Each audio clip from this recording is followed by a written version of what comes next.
Perhaps we haven't met.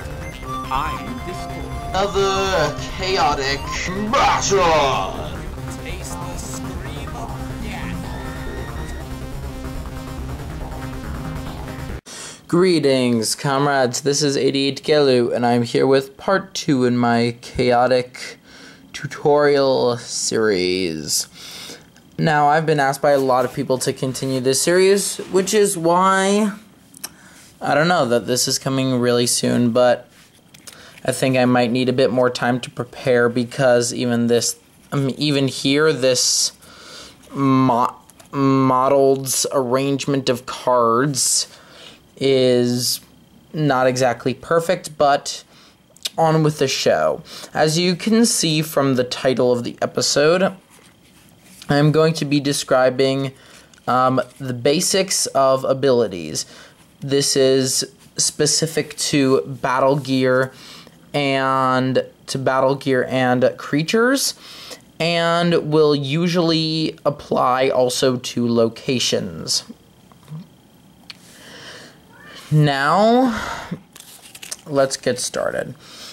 So, I will separate these into activated and passive abilities. I should have done this earlier. Battle gear I could put separate.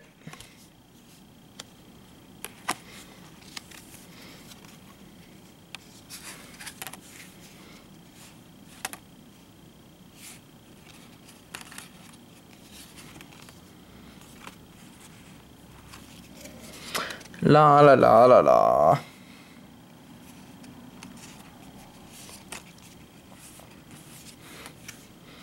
Okay, here we go. So first let's go over some passive abilities. For this I will also be reverting to these two cards who have both active and passive abilities, which is mainly why I chose them. So, the first thing on our list is support, as you can see right there. Now, support is an ability which can apply to any of the 5 stats, being your 4 disciplines, courage, hold on, I'll try and zoom in, courage, power, wisdom, and speed, but it can also refer to your guy's energy, though it's very rare for a creature to have support energy. Basically, what support does is for all creatures next to it, support is unique to overworlders.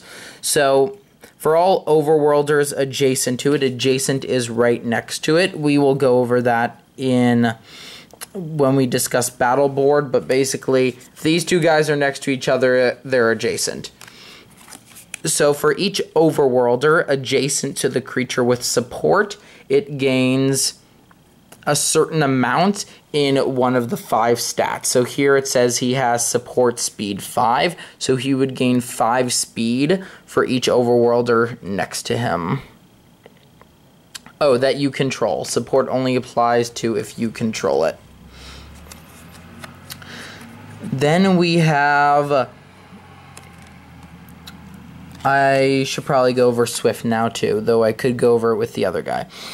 Swift, you can see it right there, but basically what it means is when your creature moves, he can move an additional space for each Swift. So this guy is Swift 1, so he can move 1 additional space past his first. We will go over that once again when we get to the battle board. Now we have element proof.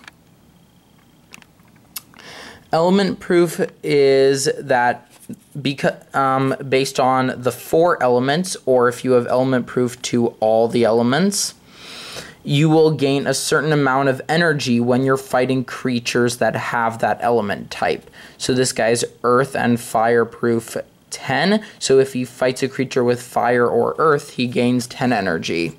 And he would gain 20 if he's fighting somebody with both. Now we have element X, which, so basically, based on the number said here, so this guy has air 5, you would deal that much additional damage when you're using attacks of that element type. So with Zerv, since he has air 5, when he uses air attacks, they do an extra 5 damage. Now we have Invisibility Surprise. Invisibility Surprise means that no matter what the location is, you gain the initiative, so your guy gets to attack first.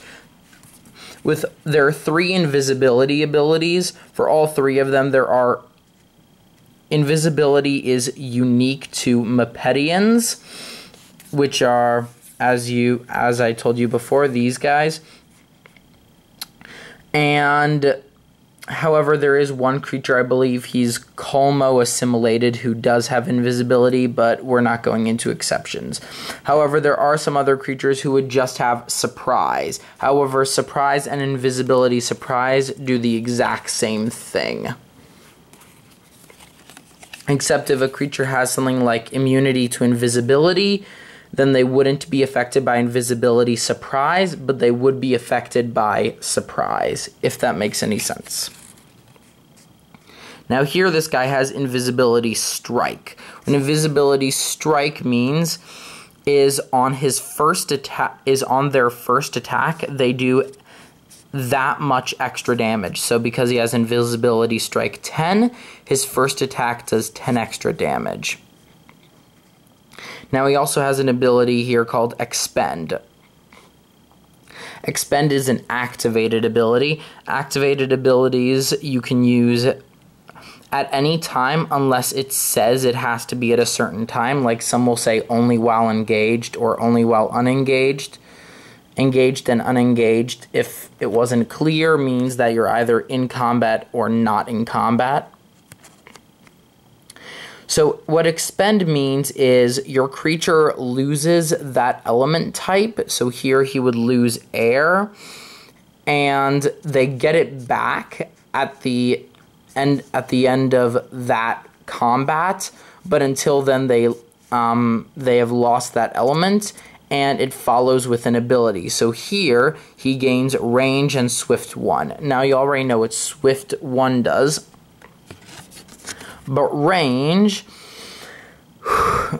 basically means that they can attack anyone on the board as long as they can reach them. So because he has swift 1, which means he can move 1 extra space, he can attack someone. He can basically jump over one guy to attack another guy because he can move a total of 2. But I know that sounds a bit confusing. We will go over it more in depth when we do the battle board. And next we have outperform. So generally you can only have outperform in a discipline. And what it means is, based on the number, so here it's outperform power 5, you deal that much extra damage when you use that discipline attack. So because he has outperform power 5, if you were to use an attack like Ectospasm, which has a power stat check, because it uses a discipline in the attack, it does 5 extra damage.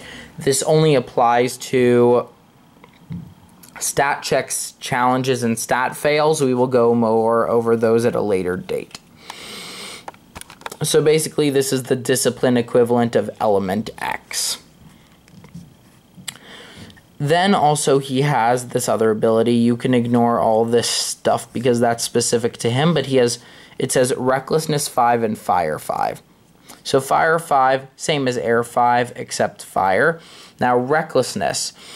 Recklessness means that your creature takes that the creature that has recklessness takes that much extra damage after every attack. So because he has recklessness 5, after every attack, he takes 5 damage. He deals 5 damage to himself. So I will take this Battle Gear over here, which also gives a passive. It is Intimidate. So this gives Intimidate and Courage and Power 10.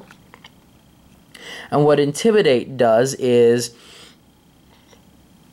when a creature enters combat with another creature, if one of them if they have Intimidate, then the opponent creature loses that much in one of their stats. You can have Intimidate energy, but that's rare. So, like, let's say I were to equip this Phobia Mask to Seattle. If Seattle were to fight, I don't know, say Zerv, then Zerv would lose 10 power and courage because of Intimidate. Now, also, we'll go over structure later, but just to briefly go over it, each creature can be equipped with one battle gear, which gives them the battle gear's ability, which would either be an active or passive ability, which is why they're here, because, you know, the abilities are shared things. So here we have another Expend, though you already know what Expend does, and this gives water. So some battle gear could give passives that are unique, just like how some abilities are unique between creatures, which means that it will describe what it does in the text because it's not a general ability. Now we will go to the activated abilities. I hope that what I'm saying makes sense. That's something I always worry about because I want to make sure that I'm speaking it clearly so that's understandable for all you people watching. Oh, but before I go on to this, I should tell you what the third invisibility ability does. It is called invisibility. It's called Disarm. So invisibility, disarm, or disarm. And what it does is your opponent can't use their battle gear's abilities. That's it. So it's a really good ability. Very few creatures have it. Now we have activated abilities. These are abilities that you have to say, I am using this ability, or I am doing this with this ability in order to use it. And generally there's some sort of cost. Like here, you need to pay a Mujic counter to use this ability, which is Infect target uninfected creature. Now, Infect is a whole new thing on itself. It's an ability unique to Danians. And basically what Infect does is you just put a token on the creature that's infected and it says, this guy is now infected. Infect does nothing except for when it comes to abilities that say, if creature is infected, then blah blah blah happens. Or if fighting a creature that's infected, blah blah blah happens.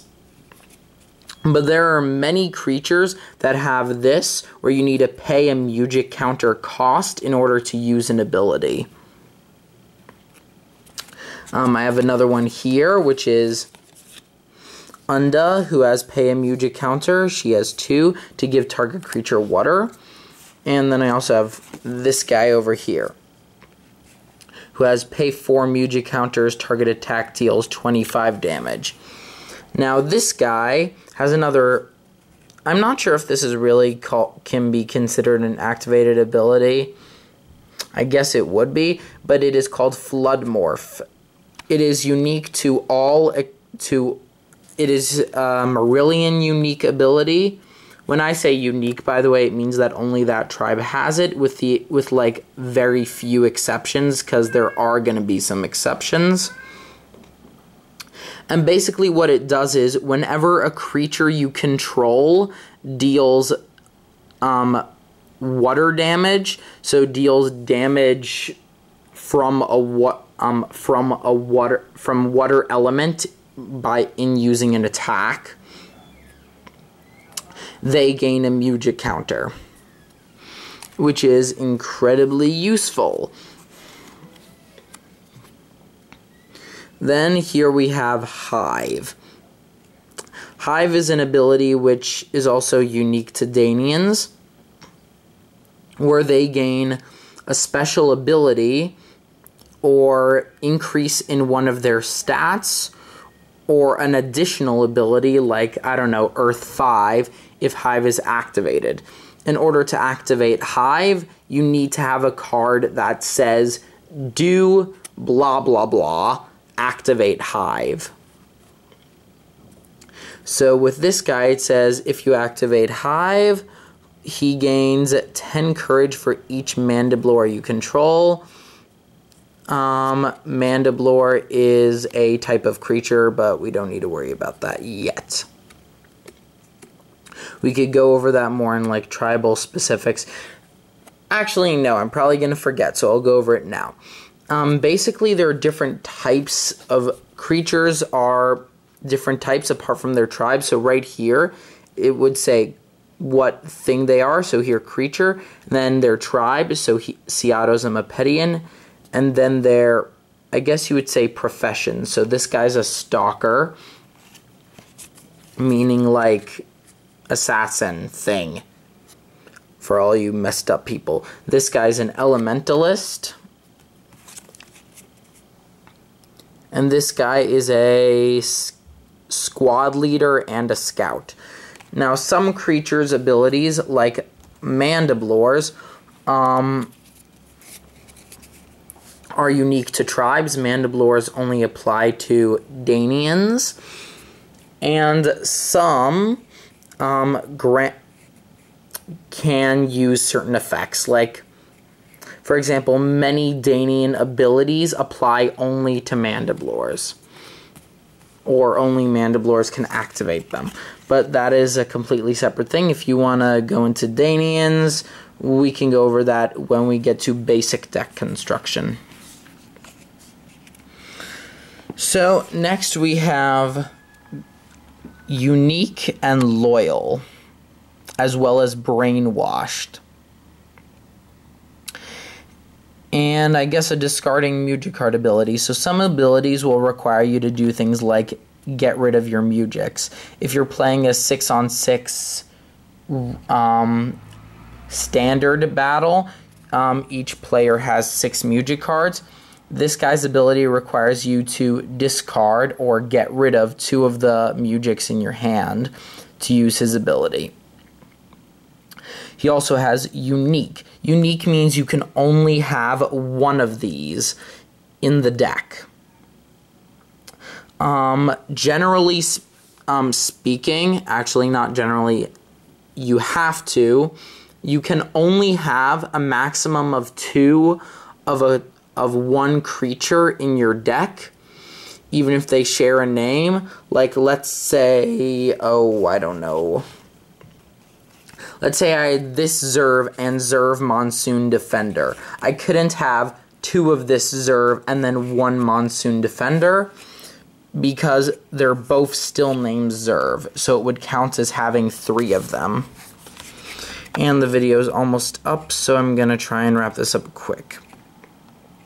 So loyal means that it can only be with other creatures of its tribe, so this guy can only be with other Marillions, and minions. Minions, like Mandiblors, is a special is a specific title / profession. And then it says minions use brainwash text. This is something that all chieftains do, which is another profession specific to Marillions. And brainwash basically means if a creature has, I should have prepared this, I feel really stupid now. But some creatures will have 2 texts. One of them is highlighted in gray, and above it will say brainwashed, which means that it's their abilities that they only have when they are brainwashed, which means only when you have a Marillion chieftain on the field. Then last we have sacrifice. most sacrifices abilities aren't worth it. Basically what it means is you get rid of your creature, you activate, etc. ability. Generally, if you sacrifice, you do not want to do it in the middle of combat because, like, let's say you have a guy with sacrifice him, deal 20 damage to opponent creature. If you sacrifice yourself, you die before the effect activates. So if you're in a battle, you automatically lose that battle because your creature died. Just a fun fact. Though we can get more to, though I think we'll try and get more into turn order and combat patterns at another day. So I hope you guys enjoyed this little video. I hope it was helpful to you all. If I missed anything, please tell me in the comments and I will try and add it another time. Thank you guys for watching. I hope you enjoyed. Goodbye.